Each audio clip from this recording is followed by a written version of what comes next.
हाँ जी, जय हिंद, वंदे मातरम, जय श्री राम। एक बार आपका फिर से स्वागत है आपके अपने YouTube channel crazy science knowledge and experiments में। आइए स्टार्ट करते हैं जो हमने कल चैप्टर अधूरा छोड़ दिया था, टू नो अबाउट प्लांट्स, उसी के बारे में। उसका हमने बाकी सेक्शन कर लिए थे, हमने रूट्स कर ली, स्टेम कर ली, लीव्स कर लिए, ठीक है। उसके बाद हमने फ्लावर हमने करना था, ठीक है। मेन पार्ट जो है फ्लावर, हमने उसके बारे में आज डिस्कस करना था। फ्लावर यानी कि फूल के बारे में डिस्कस करने से पहले कल गलती से, मेरी गलती से एक क्वेश्चन जो था वो गलती से गलत हो गया था। चाइना रोज का मैंने आपको साइंटिफिक नेम लिखवाया था, हिबिस्कस रोजा इंडिका लिखवा दिया था मैंने। इंडिका की जगह आएगा साइनेंसिस, हिबिस्कस रोजा साइनेंसिस, ठीक है। ये जो है साइंटिफिक नेम है चाइना रोज का। तो सबसे पहले इसको लिख लो, फिर चलते हैं आगे, ठीक है।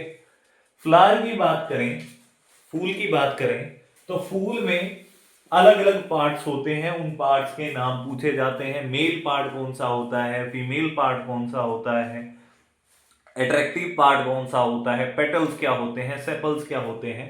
तो उनकी बात करते हैं, तब तक मैं डायग्राम ड्रॉ कर देता हूं। बात करते हैं फ्लावर की। कुछ इस टाइप का देखने में होता है, ठीक है। अब यहां से पार्ट्स के बारे में, फ्लावर के पार्ट्स के बारे में हम बात करेंगे, ठीक हो गया। देखो, सबसे पहले आपने फूल के अंदर ये हरा हरा सा पार्ट देखा होगा जहां से वो कनेक्टेड रहता है, जो कि कुछ इस टाइप का होता है देखने में, ऐसे को होता है।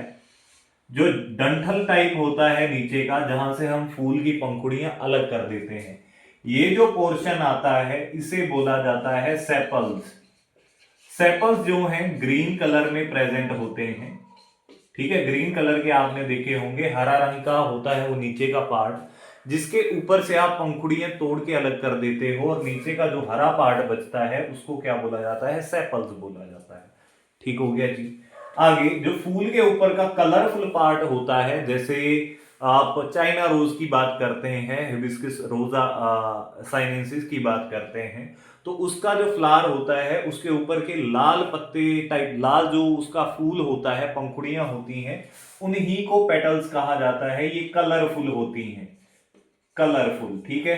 सेपल्स आपको ग्रीन कलर में मिलेंगे, पेटल्स जो है वो आपको कलरफुल मिलेंगे। इसके बाद ये मेल पार्ट आ जाता है, नर पार्ट आ जाता है फूल का। उसमें नीचे से एक डंडी सी आती है जिसे हम बोलते हैं फिलामेंट, और जिसमें इसके पोलन ग्रेन्स होते हैं। फूल के अंदर पोलन ग्रेन्स प्रेजेंट होते हैं। पोलन ग्रेन्स का काम क्या होता है, ये मेल पार्ट होता है, ठीक है। और ये पोलन ग्रेन्स का काम क्या होता है, रिप्रोडक्शन करना, ठीक है। निषेचन की क्रिया करना किसका काम है, तो पोलन ग्रेन्स का काम है। ये मेल पार्ट माना जाता है, और एंथर के अंदर होते हैं पोलन ग्रेन्स, ठीक है जी। पोलन सैक भी इसे कहा जाता है। सैक का मतलब होता है थैली, जिसमें पोलन ग्रेन्स प्रेजेंट होते हैं। तो एंथर पार्ट जो है वो मेल पार्ट आ जाता है, और पोलन ग्रेन्स जो है वो इसी के ऊपर प्रेजेंट होते हैं, ठीक हो गया जी। नेक्स्ट बात करते हैं फीमेल पार्ट की। ये जो आपको बीच का पार्ट दिख रहा है ये फीमेल पार्ट है। फीमेल पार्ट के तीन पोर्शन होते हैं। स्टिग्मा सबसे ऊपर वाला पार्ट। अब क्या होता है, यहां से पोलन ग्रेन्स जो है उड़ के इस फूल के इस पार्ट के ऊपर चिपक जाते हैं। ये स्टिकी पार्ट होता है, चिपचिपा पार्ट होता है, ठीक है। यहीं से पोलन ग्रेन्स जो है वो अंदर चले जाएंगे, और नीचे ये डॉटेड लाइन में मैंने बनाया है, यहां पे होती है फूल की ओवरी, यानी कि फीमेल रिप्रोडक्टिव पार्ट। यहीं पे निषेचन की क्रिया जाके होती है, और इस फीमेल पार्ट में, ओवरी में जो है वो ओव्यूल प्रेजेंट होते हैं, छोटे छोटे बीजों की तरह, ठीक है। ये ओव्यूल जो है इन्हीं के साथ जाके पोलन ग्रेन्स जो है वो फ्यूज करते हैं, और रिप्रोडक्शन की प्रोसेस जो है, निषेचन की क्रिया जो है वो होती है। अब बात करते हैं फीमेल पार्ट जो है, उसके तीन पार्ट होते हैं, stigma, style and ovary. Stigma जो है ये स्टिकी पार्ट होता है, चिपचिपा पार्ट होता है, इसीलिए पोलन ग्रेन्स यहां पे उड़ के इसके ऊपर बैठ जाते हैं, इसके ऊपर सेटल हो जाते हैं, और ये नीचे की तरफ आके ओवरी में जाके फ्यूज कर जाते हैं, जिसके ओवरी के अंदर क्या होते हैं, ओव्यूल होते हैं। ठीक हो गया। तो ये स्ट्रक्चर था फ्लावर का। अब देखते हैं कुछ इंपॉर्टेंट क्वेश्चंस जो इस चैप्टर से बनते हैं, जो हमने कल तक पढ़ा था। ठीक है, वहां तक जो क्वेश्चंस अराइज होते हैं हम उनको देखते हैं। ठीक है, अभी यहां तक क्लियर हो, स्क्रीनशॉट ले लो, जल्दी चलते हैं आगे। चलो जी चलते हैं आगे। ये 5 क्वेश्चंस मैंने लिखे हैं। ठीक है, पहला क्वेश्चन है which part of the plant prepares food. एक प्लांट का, एक पौधे का ऐसा कौन सा भाग है जो भोजन बनाता है। ऑप्शन ए है रूट्स, ऑप्शन बी है स्टेम, ऑप्शन सी है लीफ और ऑप्शन डी है फ्लावर। क्या आंसर लगाओगे। देखो ऑप्शन ए को तो हटा ही दो। रूट का क्या काम है, मिनरल्स और वाटर को सॉइल से एब्जॉर्ब करना, मिट्टी से खनिज एवं पानी का एब्जॉर्प्शन जो है, पानी को खींचना, वो किसका काम है, तो जड़ों का काम है, रूट्स का काम है। तो पहला ऑप्शन तो हम मिटा ही देते हैं। ठीक है जी। तने का काम क्या है, स्टेम का काम क्या है, ट्रांसपोर्टेशन करना।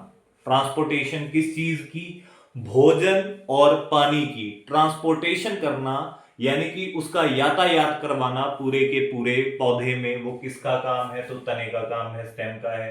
इसको भी उड़ा ही देते हैं। ठीक है, ऑप्शन सी बचा लीफ और ऑप्शन डी बचा फ्लावर। ठीक है, तो फूल का काम भी ये नहीं है, हमने कल पढ़ा था कि लीफ यानी कि पत्ते का काम क्या है, फोटोसिंथेसिस करवाना। हमने रिएक्शन पढ़ा था कि 6 मॉलिक्यूल जो है कार्बन डाइऑक्साइड के साथ में पानी, एक रिएक्शन होगी सनलाइट की प्रेजेंस में और क्लोरोफिल यानी कि हरित लवक की प्रेजेंस में, जिसमें क्या बनेगा, ग्लूकोज बनेगा C6H12O6 और साथ में 6 मॉलिक्यूल ऑक्सीजन के निकलेंगे।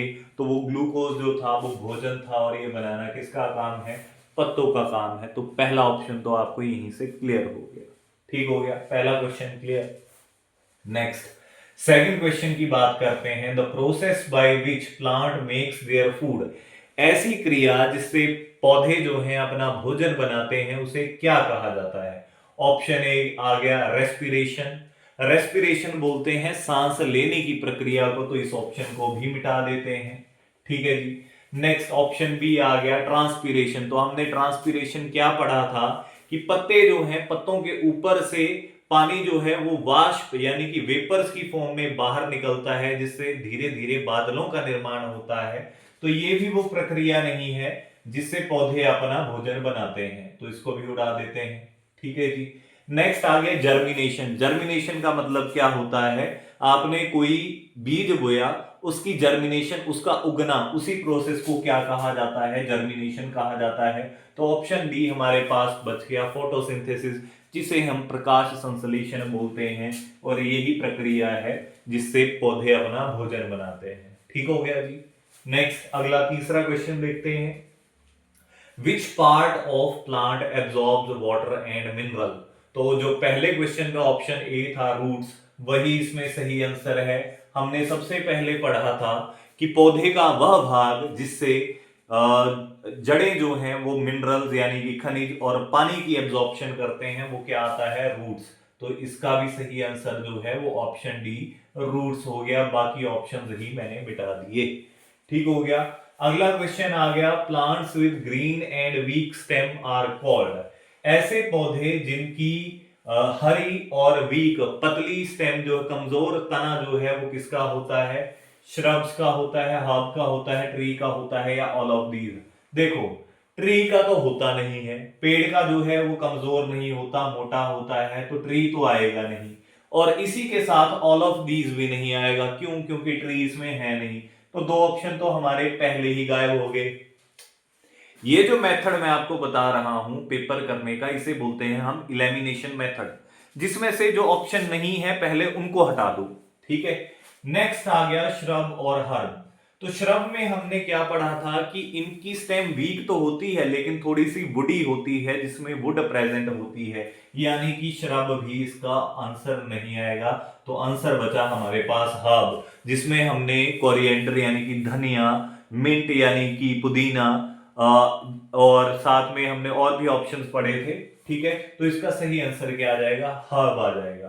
नेक्स्ट आ गया विच of the following is a shrub, इनमें से झाड़ी कौन सी है? मैंगो। मैंगो जो है एक ट्री है, उसका तना जो है, झाड़ियों में हमने क्या पढ़ा था, स्टेम जो है, तना जो है वो कमजोर होगा, लेकिन उसमें हल्की सी वुड प्रेजेंट होगी, वुडी होगा। मैंगो में तो वुड ज्यादा होती है, तो इस ऑप्शन को भी हटा दो। व्हीट, गेहूं जो है उसमें तो आपको पता ही है वुड प्रेजेंट ही नहीं होती है, लेकिन श्रब की कंडीशन क्या है कि हल्की सी वुड चाहिए, लकड़ी चाहिए, तो व्हीट भी हमारा चला गया। मनी प्लांट जो है वो होता तो कमजोर है, लेकिन उसमें भी वुड प्रेजेंट नहीं होती, तो मनी प्लांट भी हट गया। तो ऑप्शन क्या बचा? रोज। रोज सही आंसर है। रोज को अगर आप देखो, उसकी जो कलम होती है वो थोड़ी सी वुडी होती है, उसमें वुड प्रेजेंट होती है। तो ये पहले 5 क्वेश्चंस आ गए जो हमने कल चैप्टर पढ़ा था। ये क्वेश्चन पहले के पेपरों में पूछे गए हैं, इसीलिए मैं आपको चैप्टर वाइज पढ़ा रहा हूं, ताकि आपका बेसिक क्लियर हो जाए, उसके बाद आप जो प्रॉब्लम्स या क्वेश्चंस आते हैं उनको सॉल्व कर पाए। आई होप आपको यहां तक क्लियर होगा। चलते हैं अगले क्वेश्चंस की तरफ। नेक्स्ट आगे बात करते हैं क्वेश्चंस की। तो क्वेश्चन है the flat green part of the leaf is called, पत्ते का फ्लैट हरा भाग क्या कहलाता है? तो हमने कल एक डायग्राम पढ़ी थी लीफ की, ठीक है जी। तो लीफ की हमने डायग्राम पढ़ी थी, तो ये पीछे का पार्ट जहां से पत्ता कनेक्टेड रहता है, इसको हमने पढ़ा था पिटियोल। ये बीच वाली डंडी जो होती है, इसे हमने पढ़ा था मिडरिब। और ये साइड में जो पैरेलल इसकी ये आ जाती हैं, लाइंस आ जाती हैं, इनको हमने पढ़ा था वेनेशन या वीन्स। और इसके बीच में, ये बीच में ऐसे वीन्स कई बार ऐसे प्रेजेंट होती हैं, तो इसको हमने पढ़ा था रेटिकुलेट वेनेशन, जिसमें ये आपस में मिल जाती हैं। और इसमें हमने ये पढ़ा था लीफ मार्जिन। और ये बीच का जो हरे वाला पार्ट है, यही था जिसे हमने पढ़ा था लेमिना। तो इसी का क्वेश्चन पूछा गया है, the flat green part of the leaf is called. तो वेन भी उसे नहीं बोला जाता है। पिटियोल तो पीछे का पार्ट होता है जहां से पत्ता कनेक्टेड रहता है। लीफ मार्जिन तो साइड का पार्ट आ गया। तो इसका सही ऑप्शन क्या रहेगा? लेमिना। हरा पार्ट, पत्ते का वह भाग जो हरे रंग में प्रेजेंट होता है और फ्लैट होता है, उसे क्या कहा जाता है? Leaf lamina. ठीक हो गया। अगला क्वेश्चन है the pattern formed by the veins on the leaf is called. ये जो एक तरीके का पैटर्न बनाया है वेन्स ने पत्ते के ऊपर, उसे क्या कहा जाता है? ऑप्शन ए है वेनेशन, ऑप्शन बी है जर्मिनेशन, ऑप्शन सी है पिटियोल और ऑप्शन डी है लेमिना। तो लेमिना जो है वो अभी हमने पढ़ा कि ग्रीन पार्ट होता है, तो इसको तो हटा दो। पिटियोल जो है वो पीछे का पार्ट होता है जहां से ब्रांच के साथ लीफ जो है, पत्ता जो है वो कनेक्टेड रहता है। जर्मिनेशन हमने पहले भी पढ़ा था, किसी सीड की जर्मिनेशन, कोई चीज जब ग्रो करती है, जब वो उग जाती है, उसे ही जर्मिनेशन कहा जाता है। तो इसका सही आंसर रहेगा वेनेशन। ठीक हो गया। अगले क्वेश्चन, थर्ड क्वेश्चन पे चलते हैं। Which type of venation is found in wheat leaves. मैंने कल ही आपको बताया था कि गेहूं के पत्तों में क्वेश्चन है कौन सी वेनेशन पाई जाती है। हमने कल 2 वेनेशन पढ़ी थी, एक थी हमारी रेटिकुलेट वेनेशन और एक थी पैरेलल वेनेशन।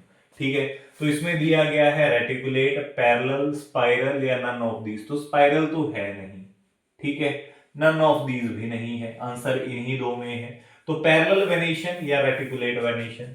हमने बोला था ऐसे पत्ते जिनकी वेनेशन जो है वो पैरेलल चलती है, ठीक है, जिनकी वेनेशन जो है वो पैरेलल चलती है, एक दूसरे को लाइनें जो है ये काटती नहीं है, उसे बोला जाता है पैरेलल वेनेशन। और ऐसी वेनेशन जो है उसके जो पत्ते होते हैं, सॉरी, उसकी जो रूट्स होती हैं वो टैप रूट्स नहीं होती, वो हमने पढ़ी थी, फाइब्रस रूट्स होती हैं। और ऐसे पत्ते वाले पौधों के जो सीड्स होते हैं वो जो है वो मोनोकोट होते हैं, ठीक है, एक ही बीज होता है, उसके 2 टुकड़े नहीं होते। ठीक है, तो ये हमने पढ़ा था। तो इसमें कौन सी वेनेशन आएगी? पैरेलल वेनेशन आएगी, रेटिकुलेट नहीं आएगी। ठीक हो गया जी। अगला क्वेश्चन आ गया, the main function of the stem is to. जो तना होता है पेड़ का, उसका मुख्य काम क्या होता है? पहला ऑप्शन है एब्जॉर्ब वाटर, ये तो आंसर नहीं आएगा क्योंकि ये रूट्स का काम है, जड़ों का काम है। ऑप्शन बी है एब्जॉर्ब मिनरल, तो मिनरल एब्जॉर्ब करना भी रूट्स का काम है। ठीक है, अगला आ गया प्रोड्यूस सीड्स, यानी कि सीड्स बनाना। तो सीड जो है, बीज जो है, वो स्टेम तो तना तो नहीं बनाता है, इतना तो हमें पता है, यानी कि ऑप्शन सी भी गलत हो गया और ऑप्शन डी है नन ऑफ दीज, यही सही आंसर है। या बोल सकते हैं the main function of the stem is to, तने का मुख्य काम क्या है, provides support to the plant, support provide करता है प्लांट को।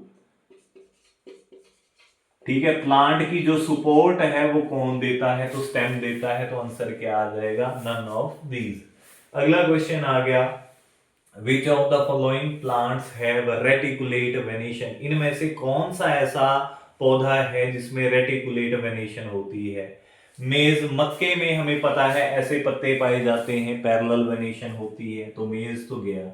बनाना की बात करें तो उसमें भी ऐसे पत्ते पाए जाते हैं, तो बनाना में भी रेटिकुलेट वेनेशन नहीं है, हमने कल ही पढ़ा था।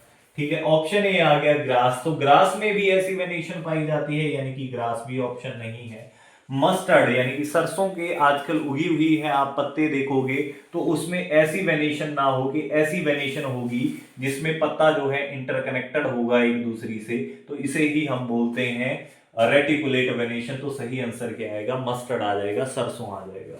अगला क्वेश्चन आ गया, plants that need support and nourishment from other plants, ऐसा प्लांट कौन सा है जो दूसरे प्लांट के ऊपर सपोर्ट और भोजन के लिए निर्भर करता है। क्या वो हर्ब्स होती हैं, नहीं, हर्ब्स जो है वीक होती हैं, हरे रंग की उनकी स्टेम होती है लेकिन सपोर्ट अपनी ही लेती हैं।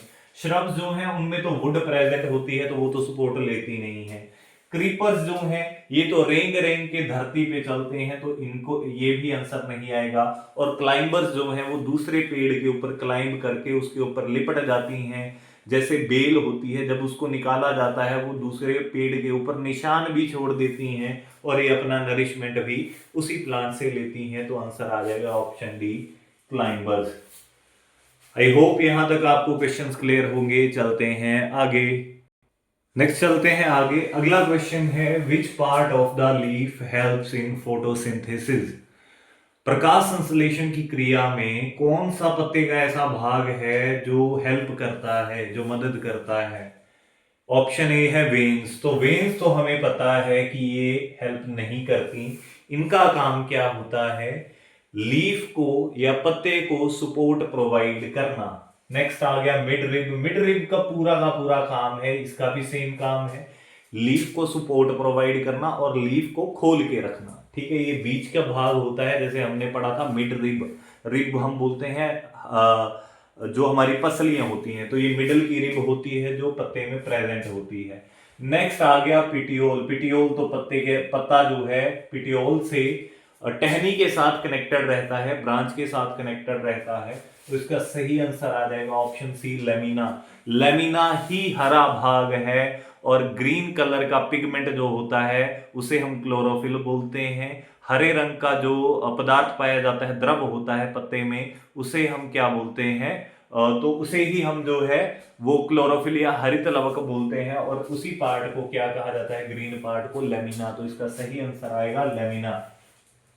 अगला क्वेश्चन आ गया, which gas is released by plants during photosynthesis, प्रकाश संश्लेषण की क्रिया में कौन सी गैस जो है वो पौधे छोड़ते हैं। ठीक है, कौन सी निकालते हैं। ऑप्शन ए है O2 यानी कि ऑक्सीजन, ऑप्शन बी है CO2 यानी कि कार्बन डाइऑक्साइड, ऑप्शन सी है NH3 यानी कि एमोनिया, और ऑप्शन डी है H2 यानी कि हाइड्रोजन। तो हाइड्रोजन गैस तो नहीं निकालते, एमोनिया भी नहीं निकालते हैं, कार्बन डाइऑक्साइड तो पौधे लेते हैं, लेकिन रिलीज कौन सी करते हैं, ऑक्सीजन करते हैं। तो यहाँ पे यही पूछा था कि रिलीज कौन सी की जाती है, छोड़ी कौन सी जाती है, तो हमें पता है फोटोसिंथेसिस की प्रोसेस में ग्लूकोज बनता है और साथ में ऑक्सीजन गैस बाहर निकलती है, तो आंसर आएगा ऑक्सीजन। अगर यहाँ पे पूछा जाता विच gas is taken by plants during photosynthesis, पौधे कौन सी गैस को लेते हैं, तो आंसर आता हमारा कार्बन डाइऑक्साइड। ठीक हो गया जी।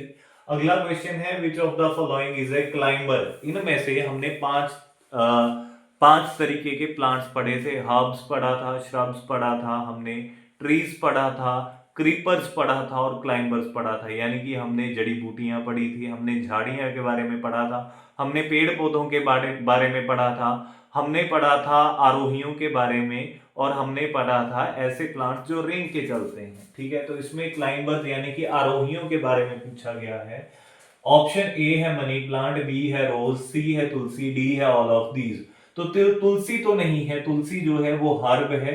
हर्ब्स कौन सी होती हैं? जिनकी स्टेम तना जो है हरे रंग में हो और बिल्कुल बारीक हो। ठीक है, रोज, रोज जो है वो श्रब्स में आ जाती है, झाड़ियों में आ जाती है। क्यों? क्योंकि इसमें कांटे, इसमें वुड जो है वो प्रेजेंट होती है। ठीक है, वुड प्रेजेंट होनी चाहिए लेकिन वीक होनी चाहिए, उसको क्या बोलते हैं हम? श्रब्स बोलते हैं। तो रोज क्या है? श्रब्स है। तो ऑल ऑफ दीज भी आंसर नहीं आएगा, ये भी लैमिनेट हो गया। ऑप्शन क्या बचा? Money plant. मनी प्लांट को ही तो सपोर्ट चाहिए होती है ऊपर चढ़ने के लिए किसी चीज के ऊपर। ठीक है, तो यहाँ पे पूछा था इनमें से कौन सा क्लाइंबर है, तो आंसर क्या आएगा? मनी प्लांट आएगा। अगला लास्ट क्वेश्चन है आज का 15th question, which of the following is not a function of roots? इनमें से कौन सा जो है वो जड़ों का कार्य नहीं है? ऑप्शन ए एब्जॉर्ब वाटर, ये तो काम है जी जड़ों का, लेकिन हमसे पूछा गया है नॉट ए फंक्शन, तो पानी को तो रूट्स एब्जॉर्ब करती हैं, यानी कि ये ऑप्शन तो हट गया। होल्ड प्लांट, मिट्टी के साथ में जड़ें नीचे होती हैं तो प्लांट को होल्ड करके भी तो रखती हैं। ठीक है, तो ये ऑप्शन भी हट गया जी। अगला आ गया मेक फूड, भोजन बनाने का काम तो पत्तों का है, हमने पढ़ा फोटोसिंथेसिस की प्रोसेस, प्रकाश संश्लेषण की क्रिया। ठीक है, तो भोजन बनाने का काम जो है पत्तों का है। क्या रूट्स, जड़ें जो है वो फूड को भी स्टोर करके रखती हैं? आलू एक जड़ है लेकिन उसमें फूड होता है, स्टार्च होता है, तो फूड को भी स्टोर करती हैं। तो यानी कि ये ऑप्शन भी आउट हो गया। क्या बचा? Make food is the correct answer. ठीक है, तो ये हमने 15 ऐसे क्वेश्चंस किए जो पिछले एग्जाम्स में पूछे गए हैं। ठीक है, डिफरेंट डिफरेंट एग्जाम्स में ये पूछे गए हैं। मोस्ट इंपॉर्टेंट क्वेश्चन है जहां तक हमने पढ़ा था। इसके अलावा भी इस चैप्टर में कुछ टॉपिक्स रहते हैं जो इस चैप्टर में नहीं दिए गए हैं। फॉर एग्जाम्पल लीफ के अंदर स्टोमेटा प्रेजेंट होते हैं जिनको हम रंध्र बोलते हैं। ठीक है, उसके बारे में जैसे जैसे हम अगली क्लासेस में जाएंगे धीरे धीरे वो टॉपिक्स आते चलेंगे, उनको हम तब कवर कर लेंगे। ठीक है, इसमें फ्लावर के बारे में भी थोड़ा सा दिया गया था। फ्लावर को डिटेल में जो है हम 8th क्लास की जब स्टार्ट करेंगे हम 8th क्लास के चैप्टर्स, तो वहां पे पढ़ेंगे। ठीक है, अभी ये 6th क्लास के चैप्टर चल रहे हैं और सोचो कि आपको क्या 6वीं क्लास की एनसीईआरटी के क्वेश्चंस भी आते थे या नहीं आते थे। अपनी तैयारी आप यहीं से चेक कर सकते हो, क्योंकि साइंस जो है एग्जाम्स में जो नॉर्मल सारे एग्जाम्स होते हैं उनमें 6th to 10th क्लास की चलती है। अभी ये 6ठी क्लास की साइंस चल रही है। ठीक है, आई होप आपको क्लियर होगा, समझ में आया होगा। ज्यादा से ज्यादा शेयर कीजिए, ज्यादा से ज्यादा सब्सक्राइब करवाइए और ज्यादा से ज्यादा लाइक कीजिए, कमेंट्स किया कीजिए कि आपको क्लासेस कैसी लग रही हैं। ठीक है, जिसमें आप अपना फीडबैक भी दे सकते हैं। थैंक यू वेरी मच, आज के लिए इतना ही। थैंक यू, जय हिंद, वंदे मातरम, जय श्री राम। Thank you.